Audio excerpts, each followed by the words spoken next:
Hello, and welcome to Glory Be. Interesting people and how they pray. Each week, we chat with interesting people about their lives, their work, and how they pray. I'm Sharon Hannish. And I'm Mike Malcolm, back from a COVID break. So I'm unmasked because statistically I should be bulletproof for the next 90 days. And so appreciate the prayers and everything. Today, we have a great guest, Megan Hoffman. So Megan is a graduate of the School of St. Mary in 2003, of Bishop Kelly High School in Tulsa in 2007. Megan continued her education as a Jayhawk at the University of Kansas with a Bachelor of Liberal Arts and Sciences in Occupational Studies at the University of Kansas Medical Center. She earned her master in occupational therapy there as well. So Megan first gained interest in occupational therapy when completing her service hours at Bishop Kelly High School. So we'll look at further details later and about being an author, but being an occupational therapist in the middle of a pandemic is really an interesting career that you've chosen. Very interesting. Yeah. I actually started my company, Light of Mind Therapy, during the school year that was shut down. So I started in the 1920 school year and had recently moved back to Tulsa, and just really, as you grow up in the Catholic community, especially going to Catholic schools, you learn about vocations. And I did feel called to be an occupational therapist, and more I realized that I really wanted to bring services to the diocesan schools. So when we moved back, it just felt right timing to do it in my home parish and my home diocese. So started that school year, things were starting to take off, and just very abruptly came to an end. I was also 8 months pregnant when that happened. So there was just a lot of unanswered questions at that point in time. So I just gave myself grace, and I kind of tabled everything for a little bit, and didn't really think about it till going back into that school year in August 2020. Wow. Well, you are definitely a woman of prayer then. Yes, I had to have a lot of faith. So what kind of kids do you work with? Do you go into the diocesan schools? Talk a little bit about your vocation and your business. I do. So we have contacted all the schools in the diocese, and they know about our services. We have speech and occupational therapy. We take several in-network insurances, and then we also have a private pay for those that are out of network. And what we do is the families or teachers might contact us or recommend us, and we do free screenings and observations for students and kind of can give our input if we think OT or speech might help. And then we schedule with the teachers when is a good time to remove the student from class or to push into class so they're not missing that core academics, but we can help them work on a variety of skills from fine motor skills, social skills, self-regulation, sensory processing, and then our speech therapists work on those speech and language skills as well. I know Mike mentioned that you had an experience when you were at Bishop Kelly. Did you work with an occupational therapist that kind of helped you figure out what you wanted to do? I did. I always knew I wanted to work with children, and so when I did my service hour opportunities, I chose to work with children, and at Miss Shelley's School of Dance, I helped volunteer in her Sunday class for children with special needs, and then that led me to a camp called Camp Barnabas, and I went there for a full week and volunteered with students who had physical disabilities, and that's where I met an occupational therapist from the St. Louis Children's Hospital, and I had never heard of OT, but I just came up to her and I said, "I love what you're doing. Tell me what you're doing. I think this is what I'm meant to do." Mm-hmm. So what does an occupational therapist do? Depends on the field you're in. Many people think of OTs in rehab type settings. So that's a lot of adults that are post a traumatic event, such as a stroke or a TBI.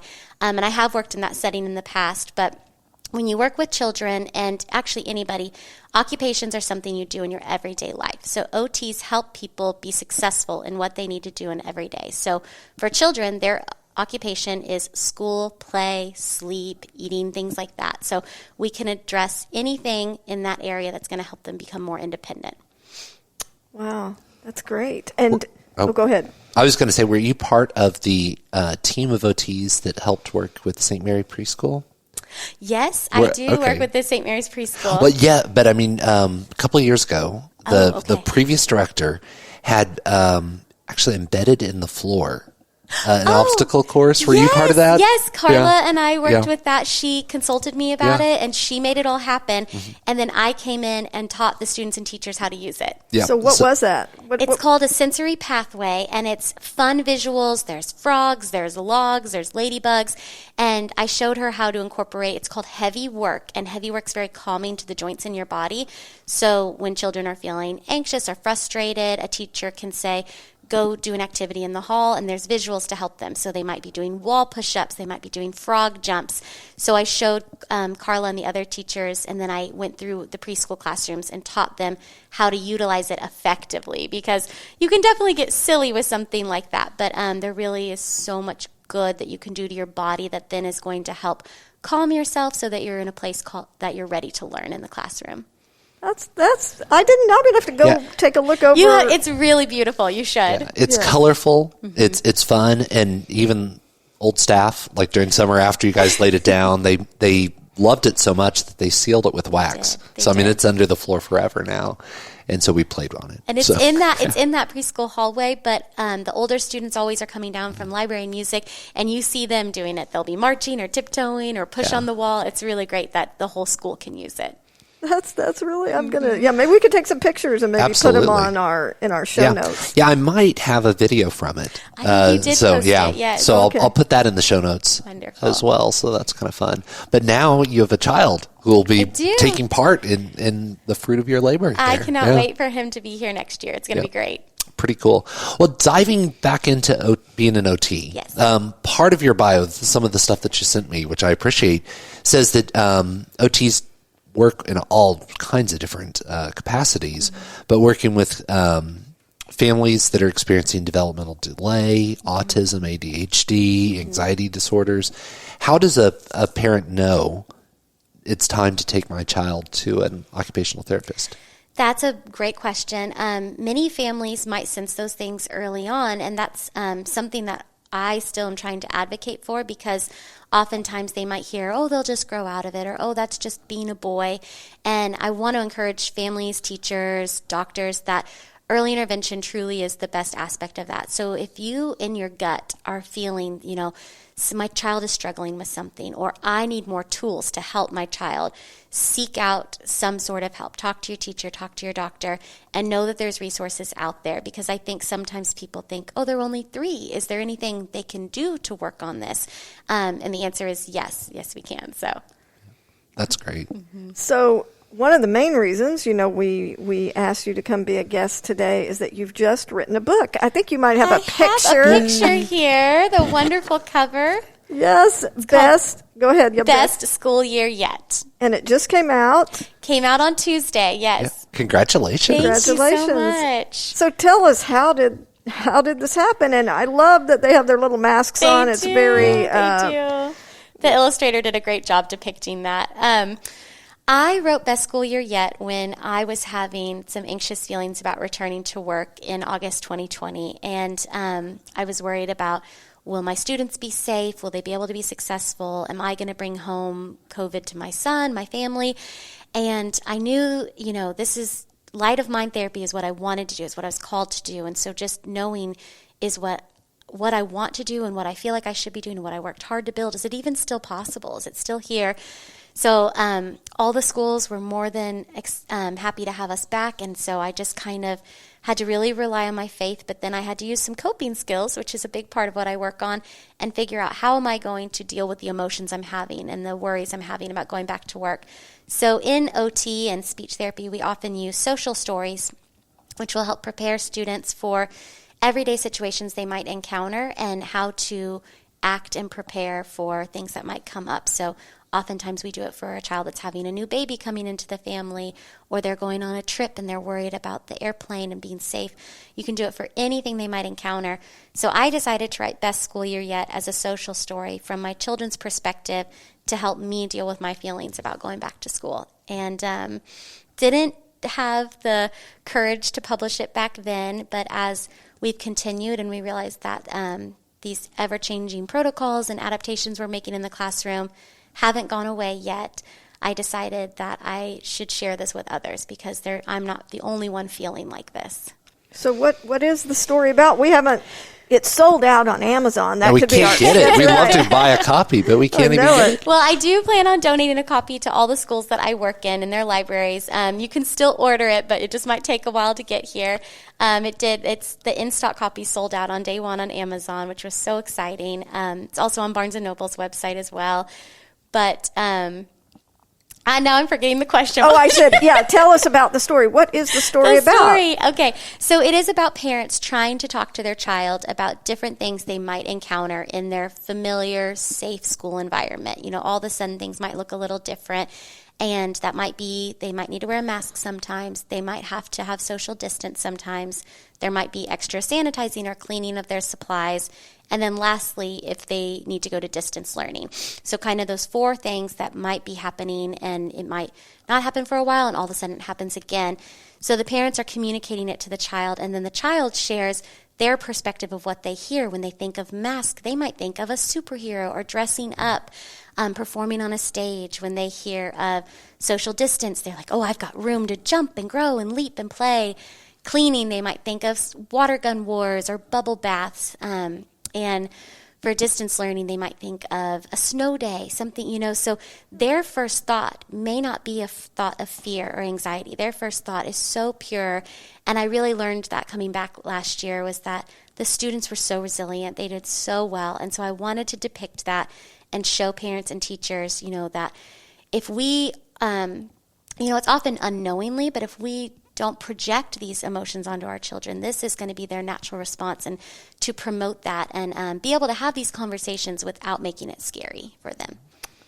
Wow, that sounds great, because I do know, what we see in the news and, what we hear about and read about, and, the Washington Post publishes, talks about how we're all languishing, and yet kids are resilient, and that does sound like a great book. We've got to get that and read it. And they are, they're listening. Even if you don't think they are, they're hearing the news in the background. They're hearing you talk on the phone to your best friend about, are you going to send them in a mask? Are you not?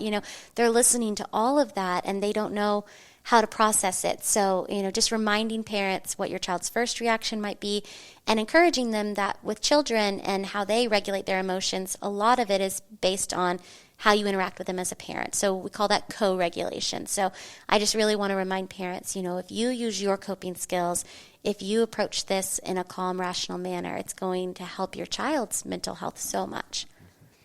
So it's a book both for parents and children. Yes, it's written from a child's perspective. It's very much kid-friendly language, but I want it to be that reminder to parents as well. Great. Yes. Yeah, I'm sure parents are struggling in this pandemic because, especially in cases of distance learning, not only do they have to hold down their job, but all of a sudden they become kind of a substitute teacher for as many kids as they have. Any advice for parents? Yes, I do. I can't imagine that balance. I was fortunate enough when I was home that I was also on maternity leave, so I got to focus on that. But I did think of that, and I get parents ask that question. So my best advice for them, especially if your child is struggling with it, is to try to set up a routine and make it as consistent as you can. Maybe that means you're still having them wake up and put on their school uniform. They're feeling like it's ready for the day. Have them help you set up a workstation for them to do their learning so that they're not just in the middle of their playroom with their toys. Make it where they have a little bit more ability to focus. Take breaks, especially when you can from your work. Do something actually interactive with your child. Even if you're making lunch, have them join in on that task, because so much with cooking is multisensory. We're scooping and we're spreading. We're using those motor muscles. We're following recipes. That's an executive function skill. So just trying to incorporate things that are happening every day at home and make them a learning experience. But trying to establish that routine so your child knows what to expect every day is going to be the best thing you can do. That is awesome. That is great advice. I was also thinking, because I think we're about to move into the talk about how you pray. Is there a way to incorporate, prayer into this sort of adjusting to the pandemic? I think for sure. I mean, most families are maybe going to have prayer at that mealtime or bedtime routine. But our children are also used to having prayer throughout the day in school and having religion class. And I think that the prayer is a great way to also figure out how your child is feeling and processing the situation. So if you can find a time in your day to add in that prayer and talk about, what can Jesus help you with that is making you maybe feel worried, or what are we still thankful for? Because I think oftentimes we're focusing on that negative aspect right now, and we still have so much to be grateful for. So I think prayer can really bring you back to what's important. We are still together. We have our faith. We have each other.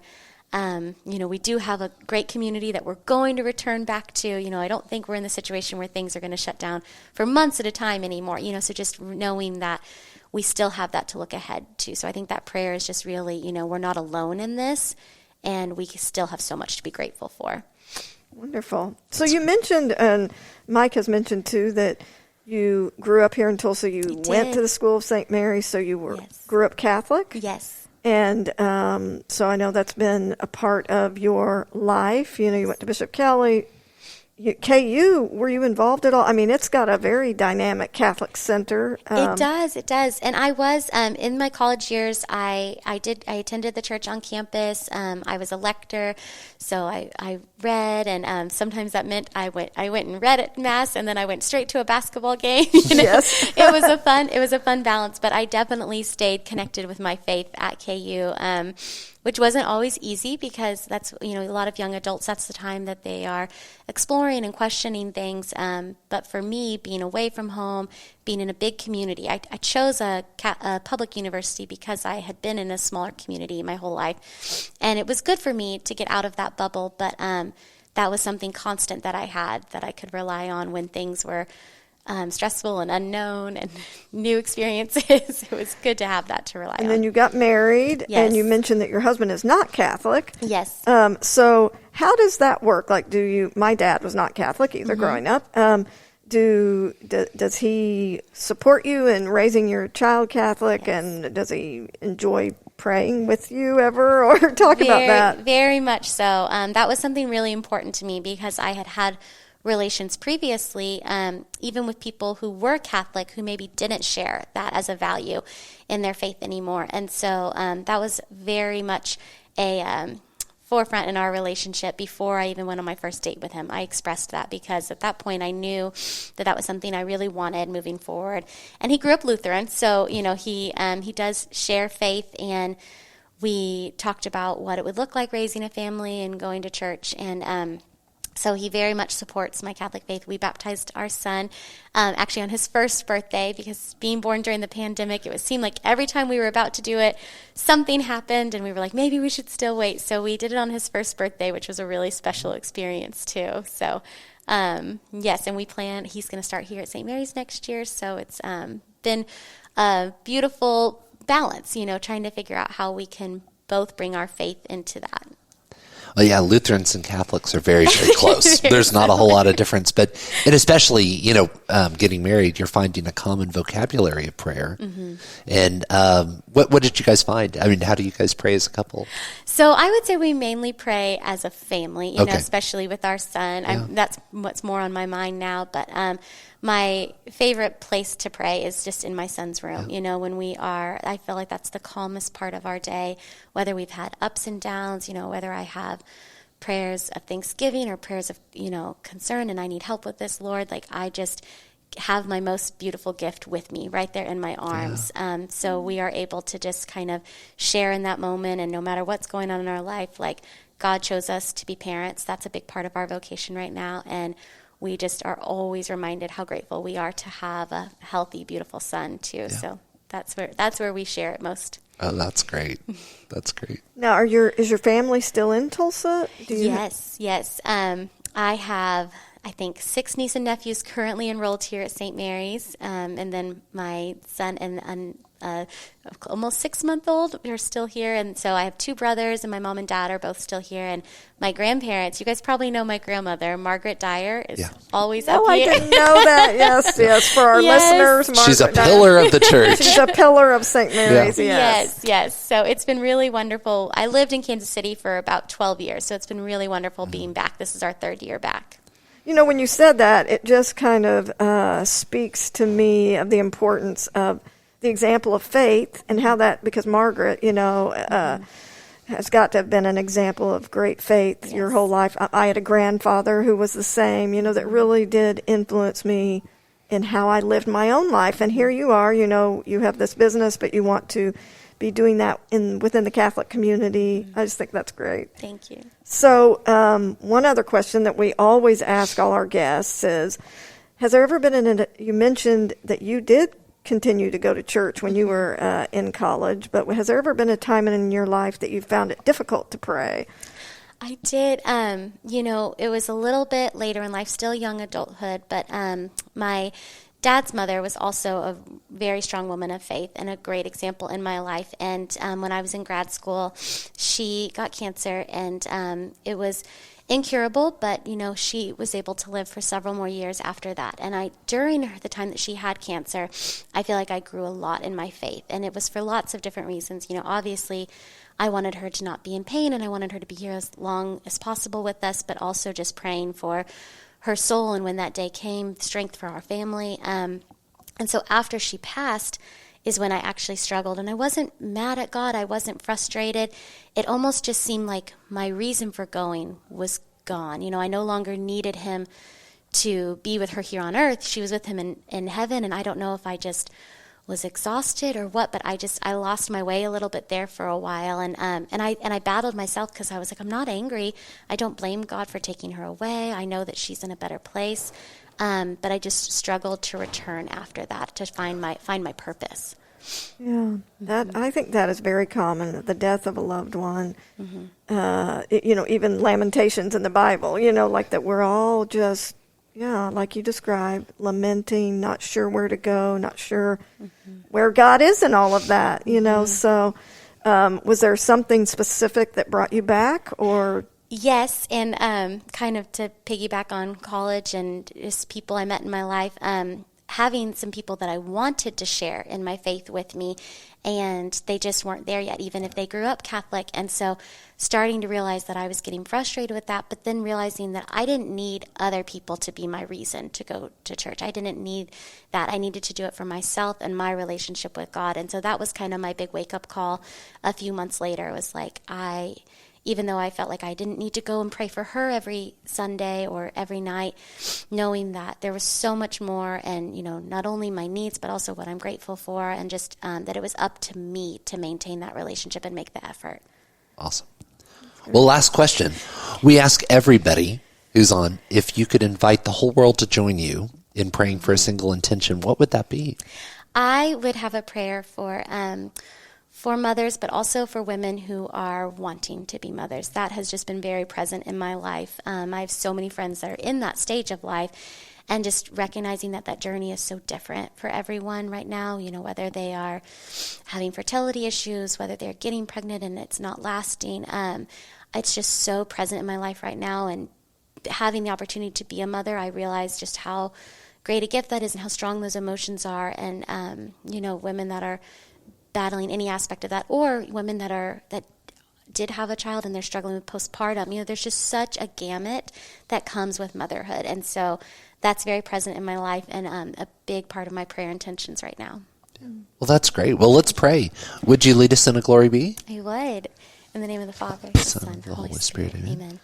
Glory be to the Father, and to the Son, and to the Holy Spirit, as it was in the beginning, is now, and ever shall be, world without end. Amen. Glory Be is a production of the Office of Communications at the Church of St. Mary in Tulsa, Oklahoma. I'm your producer, Mike Malcolm. Thank you so much, Megan. Thank you guys for having me. Thank you so much.